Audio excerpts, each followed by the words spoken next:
البدع والأهواء، أهل البدع العقائدية وأهل البدع السياسية. أنا أقول بيننا وبينكم السلف، بيننا وبينكم الكتب، كان فيقول البدع بيننا وبينكم الجنة. بسم الله الرحمن الرحيم. الحمد لله حمدا كثيرا طيبا مباركا فيه كما يحب ربنا ويرضى. أشهد أن لا إله إلا الله وحده لا شريك له، وأشهد أن محمدا عبده ورسوله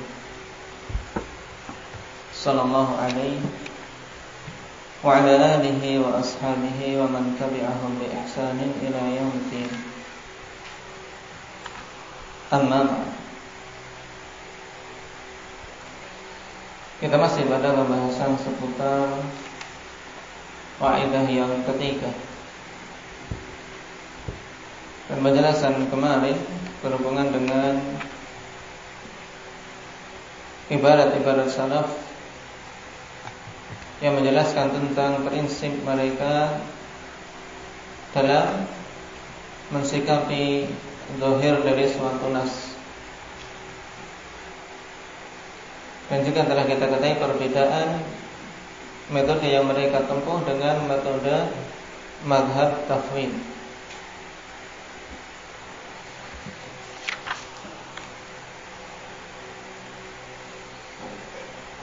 Dan sebagai kaidah sebelum kita membaca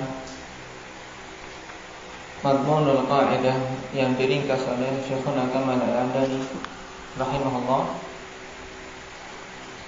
ada kaidah yang disebutkan di sini ikhwanillah berhubungan dengan Al-Quran. Yang pertama berhubungan dengan apakah di dalam Al-Quran itu adalah lafaz selain Arabiyah. Dan yang kedua, apakah di dalam Al-Quran ada hal yang kita tidak mengetahui maknanya. Ini penting berhubungan dengan kaidah yang ketiga, untuk kita ketahui dan juga untuk membedakan dengan mazhab ahli tafwid. Kita baca di halaman ke-128.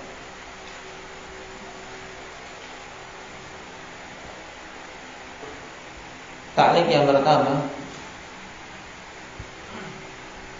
qala rahimahullahu ta'ala ikhtalafa al-ulama fi hadhihi al-mas'alah wa hiya hal fil Qur'ani alfadhun bi ghairi al-arabiyyah. Para ulama telah berselisih pada permasalahan ini, yaitu apakah di dalam Al-Quran itu ada lafaz-lafaz selain Arabiyah, yaitu apakah ada lafaz-lafaz selain bahasa Arab. Allah Subhanahu wa taala telah mengatakan di dalam Al-Qur'an apa? Inna ja'alnahu Qur'anan Arabiyyan. Nah, tapi apakah ada lafaz selain bahasa Arab yang ada di dalam Al-Qur'an? Ini terjadi khilaf. Qala fadhahaba al-jumhur ila man'i dzalika wa anna al-Qur'ana laysa fihi ujma bal huwa Arabi. Jumhur ulama menegaskan bahwasanya yang tersebut tidak mungkin dan tidak diperbolehkan ada di dalam Al-Quran itu lafaz yang ada padanya apa? Ujma, yaitu lafaz ajami. Bahkan semua yang ada dalam Al-Quran adalah Arabi. Wa min haula al-Imam Syafi'i wa Ibnu Jarir wa Ibnu al-Arabi wa Ibnu Faris wa ghairuhum. Di antara para imam tersebut adalah Imam Syafi'i, Ibnu Jarir, Ibnu al-Arabi. Kalau pakai lam, alif lam ikhwani fillah, Ibnu al-Arabi, maka dia seorang ulama ahli hadis dan ahli tafsir. Tapi kalau tanpa alif lam, maka dia seorang zindiq. Jadi harus membedakan. Ada Ibnu al-Arabi, dia ahli sunnah, dan Ibnu Arabi, dia seorang zindiq, munafik, yang mengatakan bahwasanya Allah bersatu dengan dirinya. Wa ibn Faris wa ghairuhum. Wa dhahaba ba'dhum ila itsbati anna fil Qur'ani kalimatun a'jamiyyatun mithl as-sundus wa qistas wa firdaus wa alim wa tur wa ghairiha katsir. Wa hadha yadullu ala wujudi kalimatin ghairi arabiyyah. Fa yakunu qawluhu ta'ala bilisanin arabiyyin mubin taghliban. Ini pendapat yang kedua. Pendapat pertama jumhur mengatakan tidak boleh dan tidak ada di dalam Al-Quran lafaz selain Arabi. Yang lainnya mengatakan bahwasanya ada di dalam Al-Quran itu beberapa kalimat ajami seperti sundus, qistas, firdaus, alim, atur dan yang lainnya banyak. Jadi ini semua menunjukkan adanya lafaz selain Arabi yang ada di dalam Al-Quran.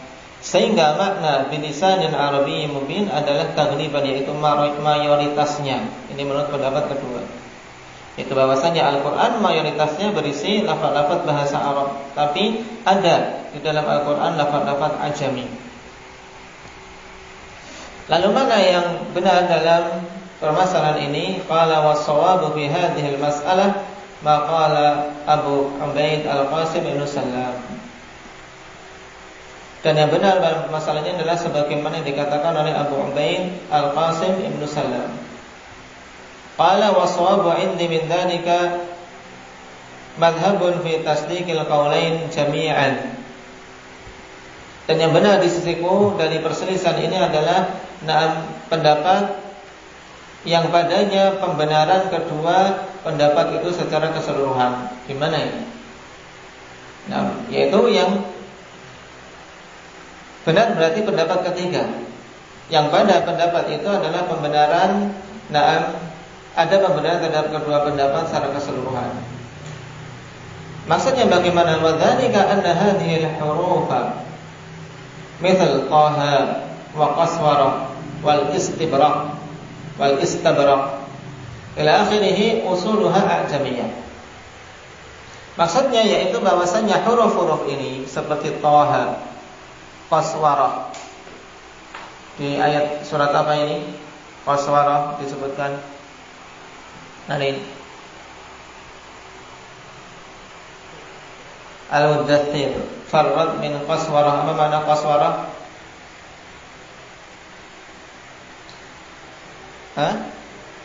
Al-asad. Harimau atau singa. Wal Istabraq.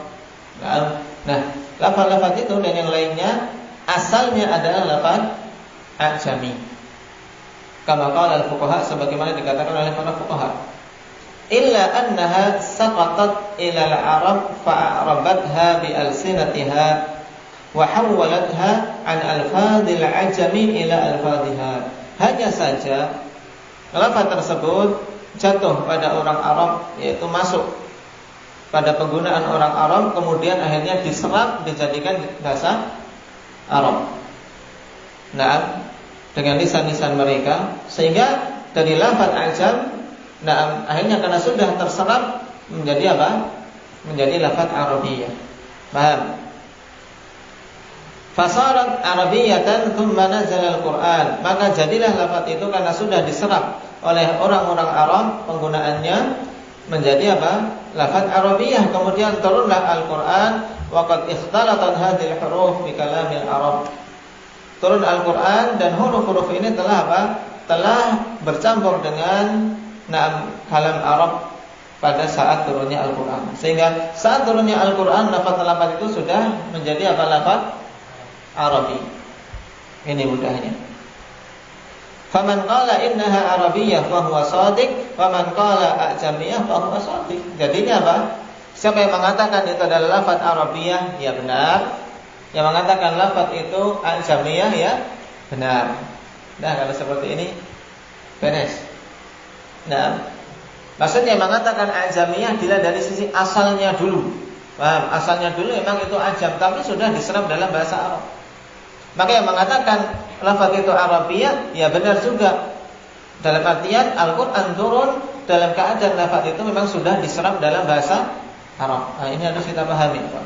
Sehingga tidak perlu ribut, ternyata ujung-ujungnya sebenarnya bisa didudukkan. Qala wa asyara Syadibi ila nahwi ma asyara ilaihi Abu Ubaid Al-Qasim bin Salam wa qad dzukiratil mas'alatu bi awsa' min hadza fi tahqiq ala kitab ar-risalah li Syafi'i rahimahullahu taala yassarallahu bi tab'iha. Dan Imam Syatibi telah mengisyaratkan yang semisal dengan apa yang dikatakan oleh Abu Ubaid ini. Dan kata Syekh Kamal, aku telah menyebutkan masalah ini secara lebih luas dalam tahqiqku terhadap kitab Risalah. Nah, beliau telah memiliki dan sekarang sudah dicetak kitab Risalah tersebut. Beliau katakan yassarallahu bi tab'iha, semoga Allah memudahkan untuk bisa mencetaknya, dan alhamdulillah sudah tercetak. Nah, sebagaimana harapan beliau, kitab Tahqiq Ar-Risalah yang dikarang oleh Imam Syafi'i rahimahullah ta'ala, yang merupakan salah satu kitab di awal-awal yang dikarang dalam pembahasan usul fikih. Bahkan sebagian ulama menetapkan itu adalah awal kitab yang dikarang dalam pembahasan usul fikih.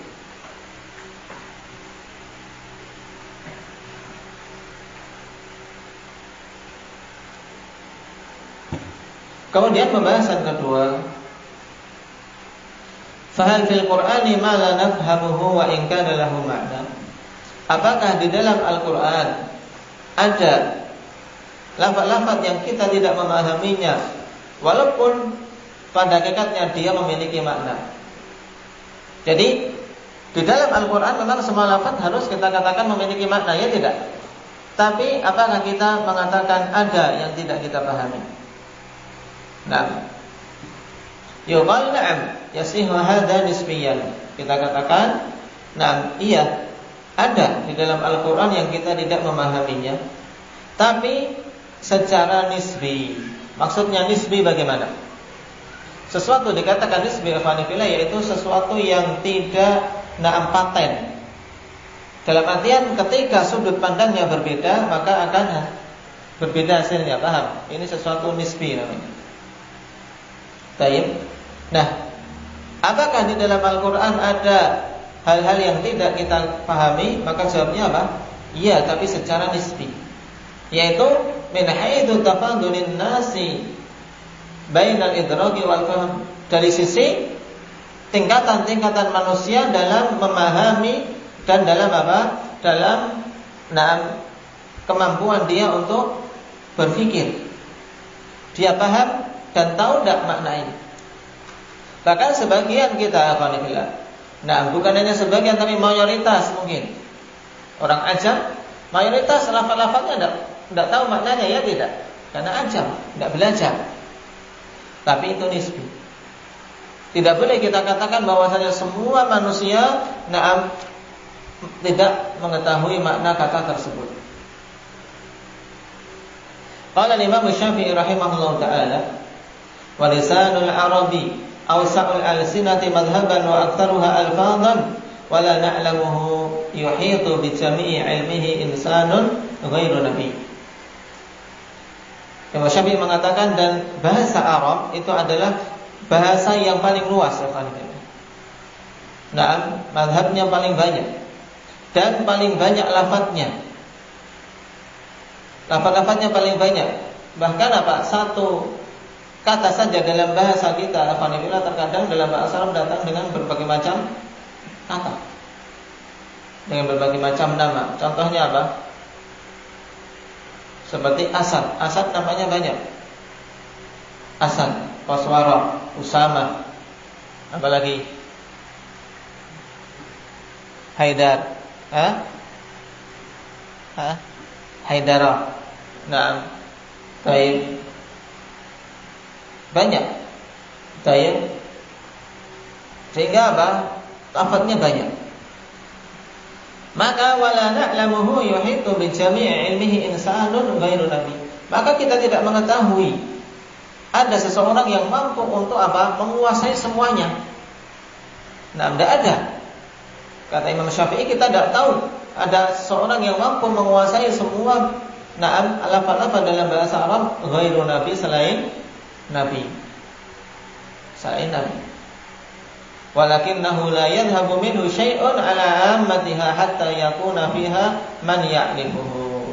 Akan tetapi tidaklah hilang sesuatu pun dari keumuman bahasa Arab tersebut sampai ada orang yang mengetahuinya. Dalam artian bahasa ini terjaga memang, tata bahasa yang terjaga terus afanifillah dan kokoh dan tata bahasa Arab. Bahkan tidak ada tata bahasa di dunia ini afanifillah yang kitab-kitab dikarang untuk menjelaskannya seperti bahasa Arab. Mulai dari cabang-cabang ilmu bahasa Arab yang 12 cabang. Kemudian masing-masing yang mulai dari nahwu, berapa kitab nahwu dikarang. Baik. Jadi kesimpulannya, ketika ditanya apakah ada di dalam Al-Quran sesuatu yang tidak kita ketahui maknanya, maka kita katakan iya, tapi dilihat dari sisi masing-masing orang. Ada yang tidak diketahui oleh si fulan, tapi ternyata si alan mengetahuinya. Paham? Tapi kalau dikatakan semuanya tidak tahu, ini tidak boleh. Kenapa? Karena kalau semuanya tidak tahu makna dari lafaz tersebut, berarti untuk apa diturunkan? Paham? Sekarang kita baca Madmunul Qa'idah.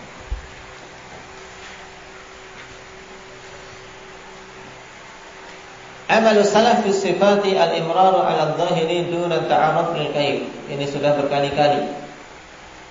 Amalan para salaf dalam permasalahan sifat-sifat adalah apa? Menjalankan nas tersebut di atas zahirnya tanpa bertanya-tanya tentang kaif, tanpa berusaha untuk membicarakan masalah kaifiyah. Yang kedua, itsbatul lafzi wal makna wa tarkus su'ali 'anil kaif. Mazhab salaf dalam masalah ini adalah menetapkan lafaz dan maknanya.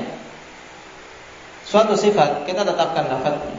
Sifat yad, ya kita tetapkan lafaznya. Kemudian kita tetapkan maknanya. Bahwasanya tangan ya tangan. Dan wa tarkus su'al 'anil kaif, dan meninggalkan untuk bertanya-tanya tentang bagaimananya. Tidak boleh kita bertanya tentang bagaimananya suatu sifat Allah. Kemudian yang ketiga, khitabul wahyi li hadhil ummah bil lisanil arabi alladhi yafhamunah.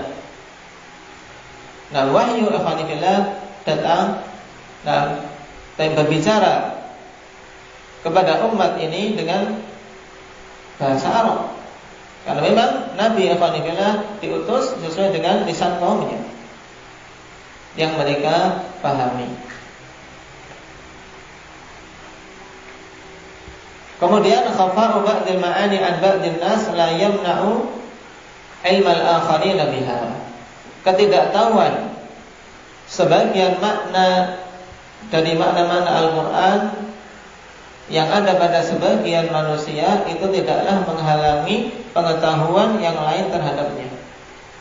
Jadi sebagian tidak tahu, tapi hal ini tidak menghalangi bahwasanya di sana ada orang lain yang yang tahu. Ya tidak. Para ulama mensyarah, menafsirkan, mereka memiliki pengetahuan luas. Adapun awamun nas banyak yang enggak tahu lafaz ini maknanya apa dan seterusnya. Kemudian poin kalimat, dan ini penting, yaitu laisa fil Qur'ani ma la ma'nan lahu. Tidak ada di dalam Al-Qur'an sesuatu yang tidak ada maknanya. Semuanya masih ada maknanya. Makanya dari sisi ini ikhwanifillah, dalam pembahasan nahwiyah tentang huruf zaidah. Huruf-huruf zaidah, huruf tambahan secara istilah nahwu. Di dalam Al-Quran ketika kita mengi'rab, untuk kita beradab dengan Al-Quran, kita tidak katakan huruf zaidah, tapi dikatakan dengan istilah silah wa taukid. Misalnya hatta idza ma ja'uha syahida 'alaihim sam'uhum wa absaruhum. Idza ma, kaidahnya dalam ilmu nahwu apa? Kullu ma ba'da idza zaidah. Sebagaimana dalam bait syair, ya taliba ilmin khudh fa'idah, kullu ma ba'da idza zaidah. Baik, penuntut ilmu ambil faidah ini. Setiap ma yang jatuh setelah idza, maka itu adalah ma apa, Faisal?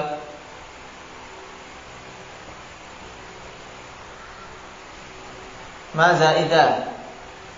Ini diingat-ingat, antum sampai belajar alfiyah, nah jangan sampai lupa. Setiap ma yang jatuh setelah idza itu zaidah. Kalau ada idza ma, maka ma ditanya ini kan ma banyak sekali, ikhwani fillah. Ada ma mausulah, ada ma istifhamiyah, ada ma masdariyah, ada ma nafiyah, banyak. Tapi ini ambil satu kaidah. Kalau ma jatuh setelah idza, maka itu ma tambahan, ma zaidah. Tapi dalam Al-Quran tidak boleh kita katakan apa? Ini ma tambahan saja. Karena terpahami kalau ini zaidah berarti seandainya dibuang tidak masalah, ya tidak. Padahal dalam Al-Quran, sesuatu semuanya memiliki makna. Makanya para ulama enggan untuk mengatakan itu zaidah, tapi diistilahkan silah wa tawqin. Silah wa tawqin yang dalam pembahasan nahwu kalau mengi'rab selain Al-Quran ya dikatakan zaidah. Kenapa? Untuk menjaga jangan sampai ada pemahaman orang-orang yang picik, yang pemahamannya rendah mengatakan kalau itu zaidah berarti bisa dibuang. Padahal tidak boleh satu huruf pun dari huruf Al-Quran kita kurangi. Poin berikutnya, dakwah batilah anna madhhab as-salaf huwa tafwid. Tuduhan yang batil bahwasanya mazhab salaf itu adalah tafwid, ini telah dibantah. Dan sangat beda antara mazhab salaf dan mazhab tafwid. Inti perbedaannya di mana? Indah ya Muhammad Palimbang. Perbedaan mendasar antara mazhab salaf dan mazhab tafwid apa?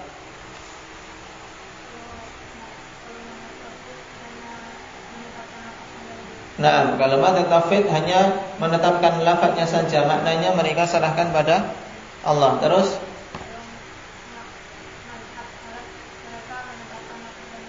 ahsanta. Kalau mazhab salaf menetapkan makna dan lafaz. Baik. Qala asyarru anwa'it tafwid ar-rafidah al-mufawwidah, fahum asyarru minal majus. Dan yang paling jelek dari apa jenis-jenis tafwid adalah ar-rafidah al-mufawwidah. Sebab mereka adalah sejelek-jelek golongan dari orang-orang Majusi. Fahum asyarru minal majus. Maka mereka itu lebih jelek daripada orang-orang Majusi. Jadi ahli tauhid yang paling parah ya Rafidah. Lebih buruk daripada orang-orang Majusi. Qala Abdul Qahir Al-Baghdadi dalam Al-Farq Bainal Firaq, wa hadhihi al-firqah syarrun minal majus.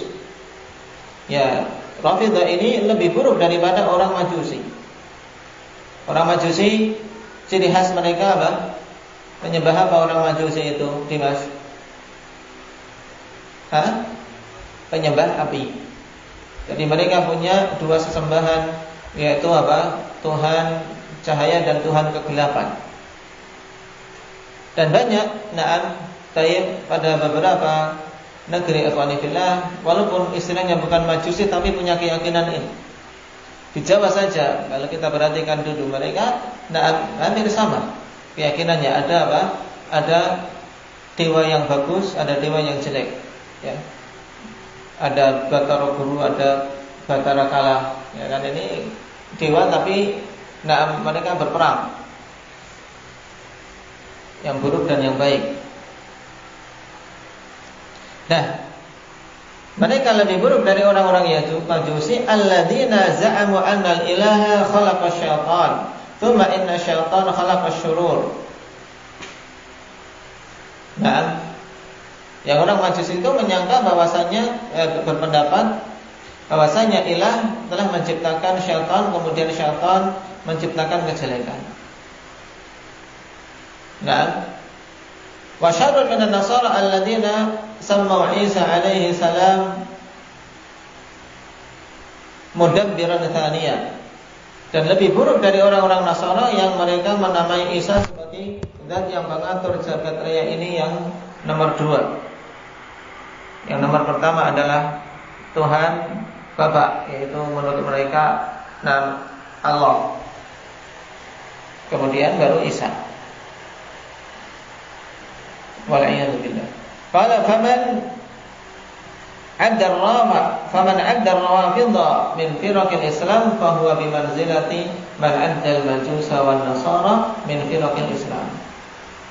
Maka siapa saja yang menganggap orang Rafidhah itu termasuk bagian dari kelompok-kelompok Islam, maka sesungguhnya kedudukannya seperti orang yang menganggap Majusi dan Nasara termasuk kelompok Islam. Berarti benar atau salah? Jelas salahnya orang yang menganggap Rafidhah masih muslim. Ini penegasan dari Abdul Qahir Al-Baghdadi bahwasanya Rafidhah sudah tidak masuk lagi dalam deretan 72 golongan yang menyimpang. Karena mereka sudah agama sendiri, sudah agama kekufuran, punya Quran sendiri mereka, punya mushaf sendiri, punya aturan sendiri. Sehingga tidak boleh seorang muslim pun ragu tentang kekufuran Rafidhah. Yang merupakan sempalan dari Syiah. Tapi tidak boleh qanifillah kita katakan Syiah kufur semuanya, tidak. Karena Syiah itu bermacam-macam tingkatan-tingkatannya. Di antara sempalan Syiah yang telah keluar dari Islam adalah Rafidhah. Karena asal penamaan Syiah adalah mereka-mereka yang mengedepankan Ali atas Utsman radhiyallahu anhu. Ini sudah dikatakan berpemahaman Syiah kalau sampai dia mengedepankan Ali dari Utsman. Sehingga kalau hanya keyakinan seperti ini kita katakan keyakinan bid'ah, tapi tidak sampai derajat kufur. Cuman Syiah pada zaman sekarang semakin terus menjauh ikhwanillah dari jalur keislaman wal'iyadzubillah. Bahkan bisa dikatakan hampir mayoritas Syiah yang ada berpemahaman Rafidhah. Wallahul musta'an. Poin berikutnya anna madhhab at-tafwid huwa ta'tilun lisyara'i'. Bahwasanya madhab tafwid adalah akibat dari madhab tafwid, yaitu intinya adalah ta'tilun lisyara'i', yaitu peniadaan syariat-syariat. Kenapa? Karena sudah tidak ada fungsinya Al-Quran, tidak ada fungsinya Sunnah. Kenapa kok tidak ada fungsinya menurut mazhab tafwid? Indah ya Devi. Karena tidak dipahami maknanya. Lalu untuk apa? Sebagai sumber hukum, ya tidak? Berarti semuanya kembali ke akal-akal. Sudah tidak perlu syariat-syariatan, kita pikir sendiri saja. Karena Al-Quran dan Sunnah menurut mereka tidak bisa dipahami. Kemudian poin berikutnya ta'addudu anwa'i tafwid, yaitu berbilangnya jenis-jenis tafwid. Jadi tafwid itu tidak hanya satu jenis, tapi berbilang. Qala Ibnu Taimiyah, minhum man yaqul al-muradu biha khilafu madluliha adh-dhahir. Wal mafhumu la ya'rifu ahadun minal anbiya'i wal malaikati was sahabati wal ulama'i ma arada Allah biha. Di antara mereka ada yang mengatakan yang dimaksud dengan tafwid itu adalah khilafu madluliha adh-dhahir, yaitu penyelisihan terhadap penunjukannya secara zahir. Dan yang dipahami kemudian tidak ada seorang pun yang mengetahui tentang makna tersebut dari kalangan para nabi, malaikat maupun sahabat serta para ulama, apa yang dimaksudkan oleh Allah. Ini di antara jenis mazhab tafwid, yaitu mereka yang berkeyakinan tidak ada seorang pun yang tahu apa yang dimaksudkan oleh Allah. Sehingga ini sebenarnya celaan yang sangat kasar terhadap Allah Subhanahu wa taala. Wa minhum man yaqul tajri ala zahiriha wa tuhmalu ala dhahiriha wa ma'a hadza fala ya'lamu ta'wiluha illa Allah. Ini yang paling banyak memakan korban. Di antara mereka ada yang mengatakan apa? Sudah, jalankanlah sesuai zahirnya, bawa sesuai zahirnya. Bersama dengan itu mereka berkeyakinan tidak ada yang mengetahui maknanya kecuali Allah. Jadi lafadznya diterima, maknanya diserahkan pada Allah. Sekilas seakan-akan benar, ya tidak? Tapi tidak demikian yang dimaksudkan oleh mazhab ahli sunnah. Karena ketika seorang menjalankan suatu nas sesuai dengan zahirnya, mesti dia harus tahu maknanya, ya tidak? Harus tahu maknanya. Maka fayatanaqaduna haitsu adbatu laha ta'wilan yukhalifu zahiraha. Maka mereka terjatuh dalam kerancuan di mana mereka menetapkan penafsiran-penafsiran yang menyelisihi zahirnya. Kenapa? Karena zahir menetapkan makna, tapi mereka malah mengatakan maknanya tidak diketahui. Yang jelas mazhab tauhid al-Hanifiyah harus diketahui oleh antum semua bahwasanya ini mazhab yang sangat parah kesesatannya. Berakibat apa? Mendisfungsikan syariat, yaitu menjadikan syariat tidak ada fungsinya. Syariat itu tidak ada faedahnya. Poin yang terakhir, naqlu kalami a'immati ahli sya'an fi tafnidhi syubahi ahli batil. Ini metode yang penting. Ketika kita ingin menguraikan, membongkar syubhat-syubhat ahli batil, hendaknya kita apa? Menukil perkataan para imam-imam yang memang ahli dalam bahasa tersebut. Jangan kita berdebat sendiri dengan kalimat-kalimat kita. Saya nukilkan, ya rahmatullah, kalimat-kalimat para ulama kita yang telah meninggal di atas istiqomah. Di antara yang memang mumpuni dalam masalah apa? Bantah-membantah Syekhul Islam Ibnu Taimiyah rahimahullah. Kalau kita perhatikan kitab-kitab beliau, masya Allah, seorang membacanya memberikan kekokohan dalam berpijak, yang menunjukkan memang orangnya betul-betul paham tentang akidah yang hak ini, sehingga syubhat-syubhat ahli batil beliau uraikan dengan uraian yang sangat bagus, dengan kalimat-kalimat yang juga ilmiah, tidak hanya sekedar berisi apa cacian dan makian. Karena sebagian manusia ikhwanifillah membantah isinya adalah apa? Isinya cacian makian, celaan. Bahkan sebagiannya katanya membantah, tapi yang digarap adalah apa? Masalah-masalah pribadi. Ini tidak benar.